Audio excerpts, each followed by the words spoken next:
Nkhani mwatsatanetsatane kuchokera kuno kukanema wa Times TTV muli ndine chisomo chehana kwa kuyamba nayi mitu yake. Gawo loyamba la matupi anthu omwe anamwalira pa ngozi ya basi yomwe inachitika ku Limpopo mdziko la South Africa pa 7 May lafika mdziko muno. Mlembi wamkulu mu ofesi ya mtsogoleri wa dziko lino wa Justin Saidi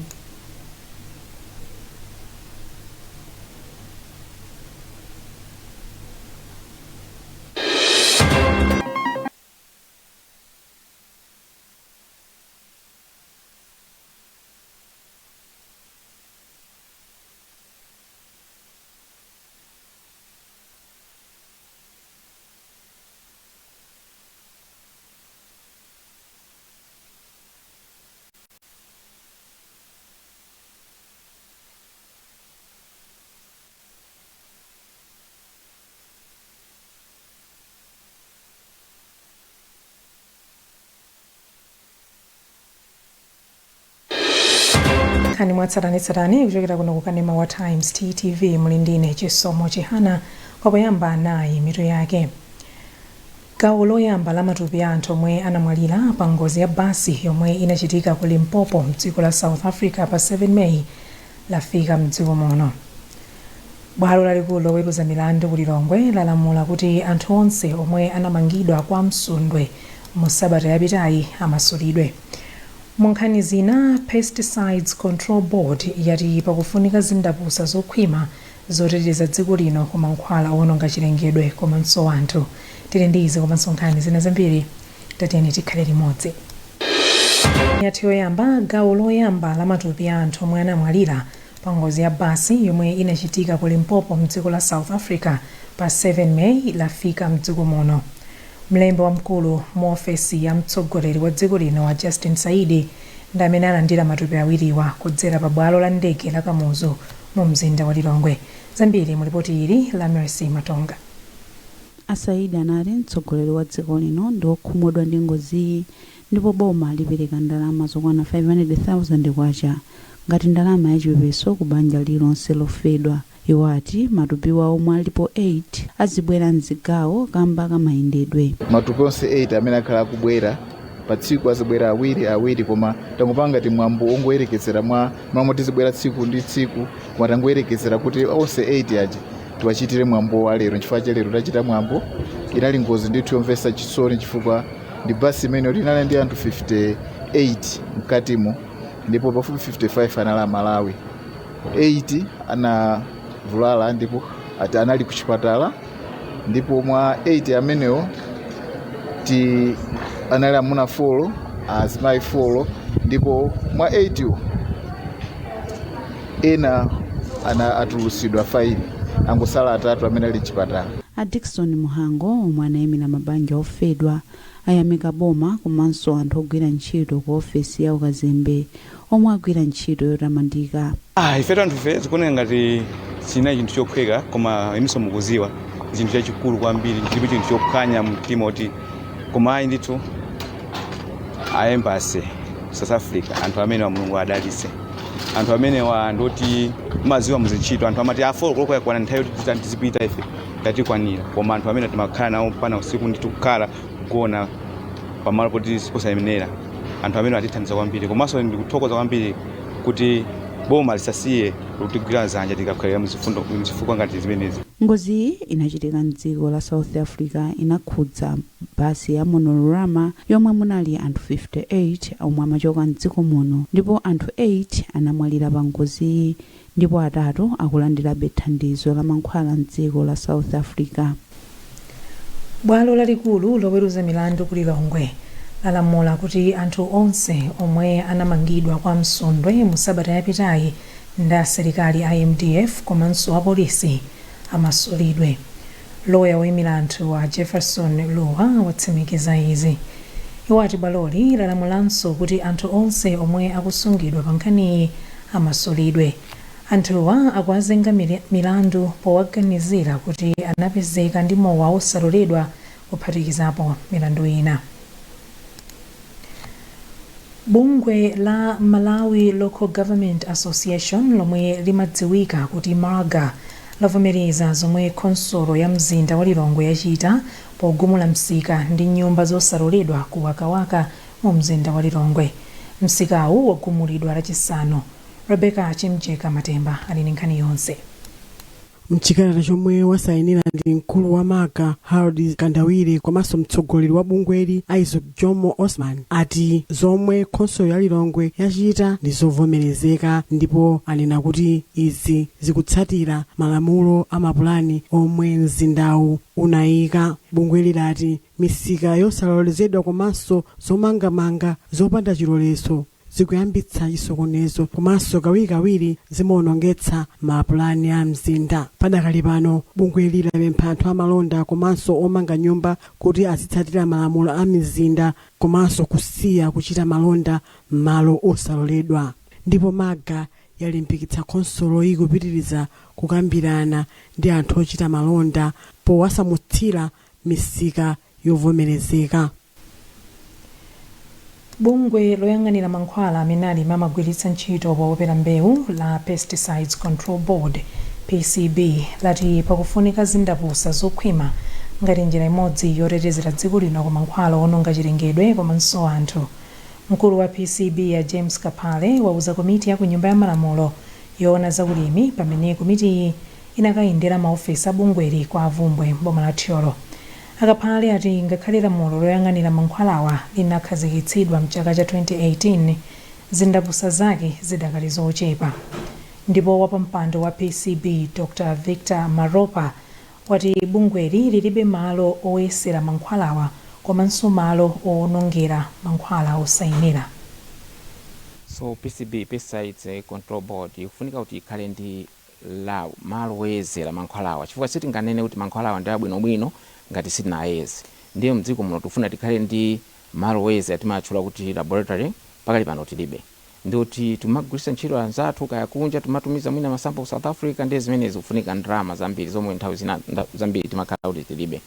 So pakufunika tikhale ndi labu komanso pakufunika kuti tikhale ndi malo oti tiziwotchera zinthu zoti sizikufunika kuti tizigwiritse ntchito zomwe zalowa mdziko muno sizikuyenera kuti zigwiritsidwe ntchito bwinobwino. Ndiye mankhwala omwe akugwiritsidwa ntchito ndi alimi ndi mankhwala oyipa kwambiri, opsa kwambiri, amatha kuononga moyo wa munthu.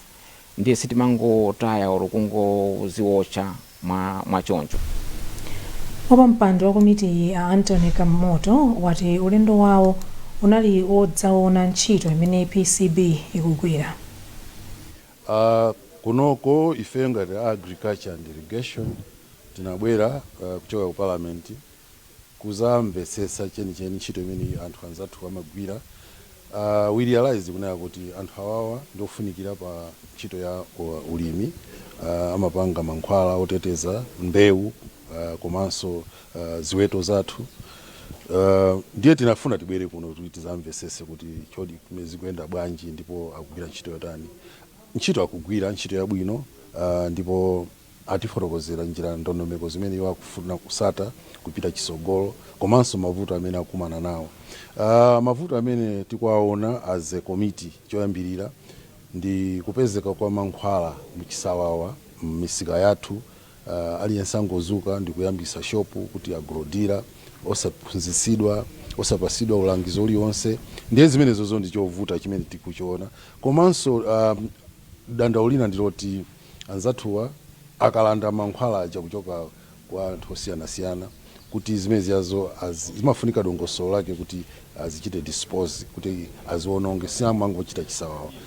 Ndiye zimenezo so timafuna kuti timvetsetse kuti akupanga motani. Komanso tinafunanso tione kuti kodi iwowa mchizungu amati visibility akupezeka pati ndi pati. Akatswiri pakayendetsedwe ka zinthu komanso chitukuko apempha kukhazikitsidwa kwa njira zolimba komanso kumangidwa kwa zipinda zokwanira mabwalo a milandu pofuna kuthandiza anthu kupeza chilungamo mosavuta. Akatswiriwa ochokera ku National Planning Commission ndi National Advocacy Platform ati kuchepa kwa mabwalo a milandu kungayambitse katangale komanso kugwiritsira ntchito molakwika ndalama za boma zomwe zingasokoneze kukwaniritsidwa kwa Malawi 2063. Mauwa akutsatira zomwe nduna ya zachilungamo Charles Muhango inanena posachedwapa mboma la Nkhata Bay kuti dziko lino lili ndi zipinda zochepa za mabwalo a milandu poyerekeza ndi zomwe zikufunika. Macloyd Chirangiza ali ndi zambiri mripoti ili imene akuwerenga ndi Chimwamwe Maseko. Amuhangu anati dziko la Malawi lilibe mabwalo a milandu a magistrate m'madera ambiri, ndipo anayerekeza nyumba yozengera milandu ya Mzenga ngati chitsanzo kuti anthu ochuluka akulephera kupeza ntchito zachilungamo m'madera akumudzi.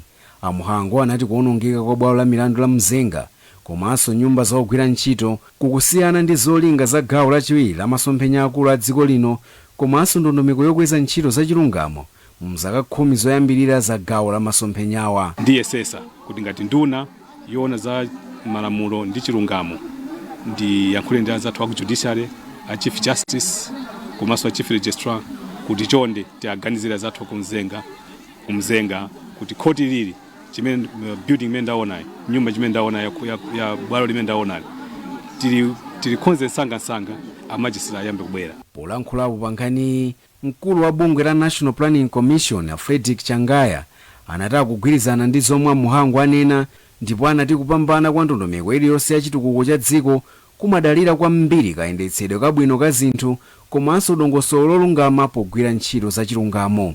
Maiko amene amatukuka ayambirira pasi pake pakhale kuti lamulo likugwira ntchito, lamulo likuyenda ngati madzi. Lamulo likapanda kuyenda ngati madzi dziko silimatukuka. Maiko amene kulibeko kuopa lamulo, maiko amenewo samatukuka. Kumbali yake, mkulu wa bungwe la National Advocacy Platform Benedicto Kondowe anati kusowa kwa zomangamanga zabwino, kuchepa kwa anthu ogwira ntchito m'mabwalo a milandu komanso kuchepa kwa ndalama zikupitirira kusokoneza mwayi opeza chilungamo kwa anthu osauka ndi akumidzi. Makhoti ndi operewera komanso sali mcondition yabwino. Zimenezi zilithandizira kuti nkhanza zimene anthu akumudzi amakumana nazo asalandire chilungamo. Ndi nkhani yofunika kwambiri kuti ngati dziko tiyang'ane mogwirizana ndi masomphenya athu a Malawi 2063. Kudzera mu kafukufuku wake, bungwe la Malawi Human Rights Commission mwezi wa August chaka chatha lidapeza kuti ntchito zolimbikitsa chilungamo zikukumana ndi mavuto monga kukwera mtengo kwa anthu ogwira ntchito zoyimira anthu pa milandu, kuchedwa kwa zigamulo, ziphuphu komanso kusowa kwa oyimira anthu m'mabwalo a milandu. Nduna ya zamagetsi ndi migodi Jean Matanga yayamikira sukulu ya Malawi University of Business and Applied Sciences MUBAS chifukwa cholimbikitsa luso la makono. Ndunayi yalankhula izi pa msonkhano wachitatu wa nthambi ya maphunziro a engineering omwe unachitikira pa sukuluyi mu mzinda wa Blantyre. Mwayi Gowero ali ndi zambiri mripoti ili. Polankhula pamwambo nduna ya zamphamvu ndi migodi a Jean Matanga ati msonkhano wa School of Engineering ku MUBAS ndi ofunikira popereka chidziwitso kwa ophunzira. Iwo akufotokoza kuti ndi nthawi tsopano kuti zinthu zinazi tizitamazipangira tokha ngati Malawi. Nthawi zambiri takhala kumadalira zinthu zochokera kunja, timangoda ndikaode ndicho China ndikaode, komano zinazo kuti Malawi kuno kuti topanga tokha. Komano mwina timadziyang'anira pansi. Komano ndi nthawi tsopano yafika kuna kuti ife ngati boma tifuna tipereke support yokwanira kwa masukulu athu azaukadaulo kuna kuti apange ndithu zinthu zoti tizitha tokha ku Malawi kuno kumazidalira kumagula tokha. Zamangulu za machine ziti zonse tizigula kunja. Ku Malawi kuno kuti masukulu athu ali ndi nzeru zambiri, apanga ma research osiyanasiyana. Komano mwina kapena sitinathe kuti tigwire ntchito limodzi, ma university ndi ifeyo aboma kuti tipititse patsogolo nkhani yakupanga zinthu m'dziko mwathu muno. Ndipo wachiwiri kwa chancellor wa MUBAS Nancy Chitela ati buku lomwe lakhazikitsidwa lithandiza ophunzira pa nkhani za kafukufuku. Tsegulira lero iyi ndi conference imene timapanga chaka ndi chaka m'masukulu monse. Cholinga chake ndichonena kuti ngati ma members of staff ndi ma students amayenera kuti azipanga research. Akapanga research akapeza kuti apeza zimene apeza mukafukufuku mwa umoja amayenera kuti dziko alidziwitse kuti kodi apeza chani chimene chona chikhoza kuthandiza pa development kupititsa patsogolo ntchito zathu za ku Malawi kuno komanso umoyo wathu ku Malawi kuno. Ndiyeno timakonza ma conference amene wawa kuti anthu aja abwere athe kuuzidwa kuti ku engineering kwakhala kukuchitika kafukufuku uyu ndipo zimene tinapeza ndi izi ndipo apa zimene tapezazi tikuyenera kuyenda kuti tiyende chonchi. Ndipo mmodzi mwa olankhula a Professor Innocent Musonda ochokera ku University ya Johannesburg ku South Africa analimbikitsa ophunzira.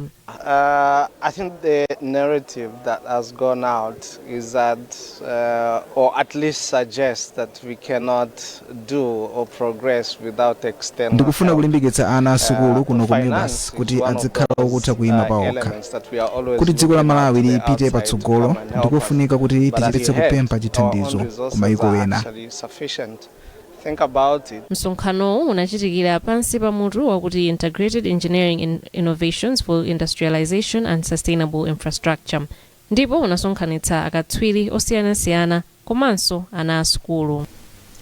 Ngonera nkhani mwatsatanitsatani kuchokera kuno kukanema wa Times TTV. Tibweranso zikangotha izi. Tizipita changu tiyeni. Chani sumeni.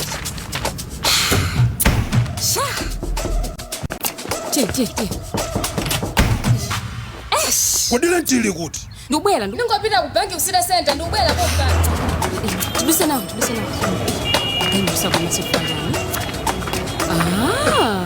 tiye tizipita yakwenza nmada titulize nawo ndrama mulisandiki kasha ilipo ya pamene pokoma.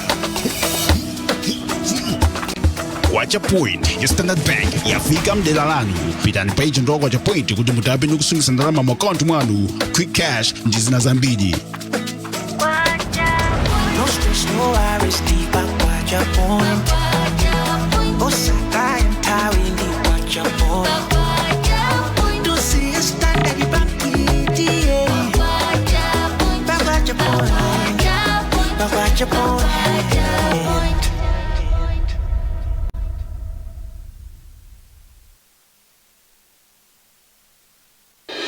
Takulandilaninso kupitirira nkhani zathu madzulo wano. Boma lapempha sukulu za ukachenjede kuti ziyike chidwi pa nkhani zakafukufuku ngati njira imodzi yotukulira maphunziro mdziko muno.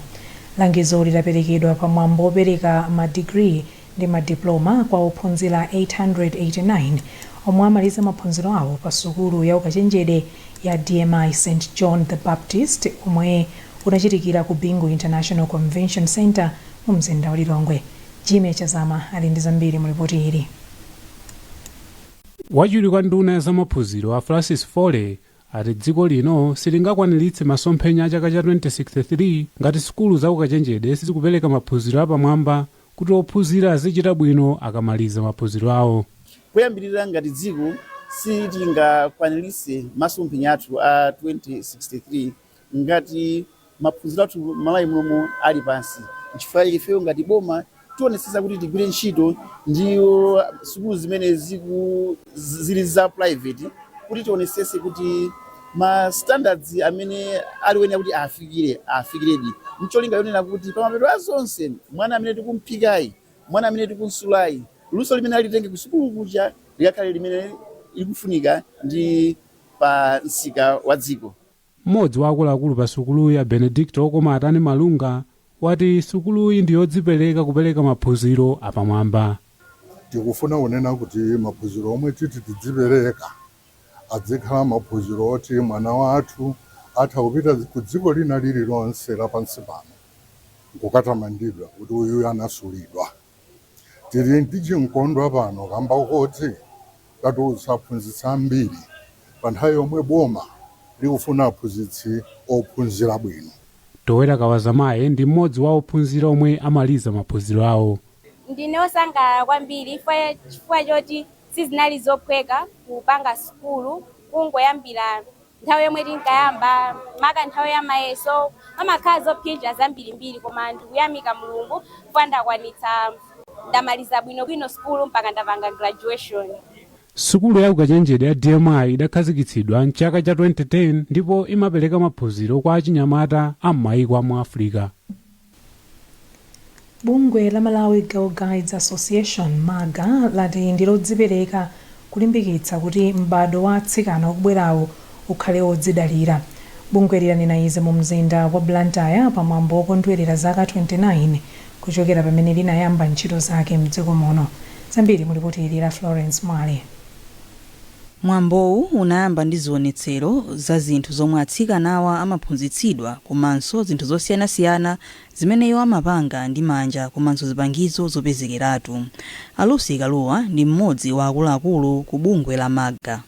Kupita mchitsogolo ifeyo ngati association ya atsikana m'Malawi muno tikufuna poyambirira mtsikana wina aliyense akhale membala wa association kuti akathe kupindula nawo ziphunzitso zimene mtsikana amene ali membala amapindula.